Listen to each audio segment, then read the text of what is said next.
ಸ್ವಲ್ಪ ಮಂಜು ಈಗ ಇದೆಲ್ಲ ಏನೆಲ್ಲ ತನಿಖೆ ಎಲ್ಲ ಆಯಿತು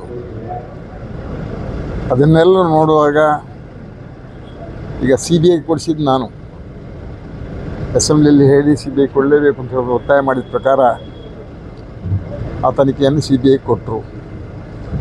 6 ತಿಂಗಳ ಕಾಲ ಚೆನ್ನಾಗಿ ನಡೀತು. 6 ತಿಂಗಳ ಕಾಲ ನಂತರ ಸಿ ಬಿ ಐ ಕೌಚ್ ಬಿತ್ತು, ತಪ್ಪು ದಾರಿಯಲ್ಲಿ ಹೋಯಿತು. ಇದನ್ನೆಲ್ಲ ಅವಲೋಕನೆ ಮಾಡಿ ನಾನೊಂದು ಇತ್ಯರ್ಥಕ್ಕೆ ನನ್ನ ಸ್ವಂತ ಇದರಲ್ಲಿ ಇತ್ಯರ್ಥಕ್ಕೆ ಬಂದಿದ್ದೇನೆ. ಆ ಇತ್ಯರ್ಥದ ಪ್ರಕಾರ ಖಂಡಿತ ಇದನ್ನು ತನಿಖೆ ಮಾಡಿ ಮತ್ತೆ ಹಚ್ಚಲಿಕ್ಕೆ ಆಗ್ತದೆ ಅಂತ ಹೇಳುವಂಥ ಮಾತನ್ನು ಈ ಸಂದರ್ಭದಲ್ಲಿ ಹೇಳ್ತೇನೆ. ಮುಂದಿನ ಸಂದರ್ಭ ಕಾಲ ಬಂದಾಗ ಅದು ಯಾವ ರೀತಿಯಲ್ಲಿ ಏನು ಮಾಡಬೇಕು ಅಂತ ಹೇಳುವಂಥ ಮಾತನ್ನು ನಾನು ಆ ಸಂದರ್ಭದಲ್ಲಿ ಹೇಳಲಿಕ್ಕೆ ಇಚ್ಛೆಪಡ್ತೇನೆ. ಸತ್ಯ ಹೇಳಿದ್ರು ಅವನು ಜೀವಂತ ಉಳಿಯಲ್ಲ ಅಂತ ಹೇಳಿದ್ರು. ಅದು ತಪ್ಪು ನಿಮಗೆ ಕೊಟ್ಟದ್ದು. ಅದು ಜೀವಂತವಾಗಿ ಯಾರು ನನ್ನ ಕೊಲ್ತಾರೆ? ನನ್ನ ಇಲ್ಲಿ ಬರೆದ್ರೆ ಅದು ಎಷ್ಟೇ ದೊಡ್ಡವ ಇರಲಿ, ಈ ದೇಶದಲ್ಲಿ, ಈ ರಾಜ್ಯದಲ್ಲಿ, ಈ ಜಿಲ್ಲೆಯಲ್ಲಿ, ತಾಲೂಕಿನಲ್ಲಿ ಯಾರಿಗೊಬ್ಬರನ್ನು ಕೊಲ್ತೇನೆ ಅಂತ ಹೇಳುವಂಥ ಶಕ್ತಿ ಯಾರ ಹತ್ರನೂ ಇಲ್ಲ.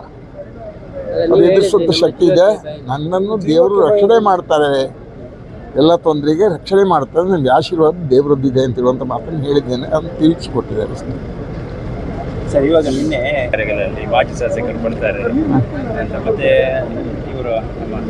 ಇವರ ಕಚೇರಿ ಮುಂದೆ ಕೂಡ ನಾವು ಪ್ರತಿಭಟನೆ ಮಾಡ್ತೇವೆ ಅಂತ ಒಂದು ಇದು ಮಾಡಿ ಹಕ್ಕುಚ್ಯುತಿಯಾಗಿದೆ ಯಾರು ನನ್ನ ಮೇಲೆ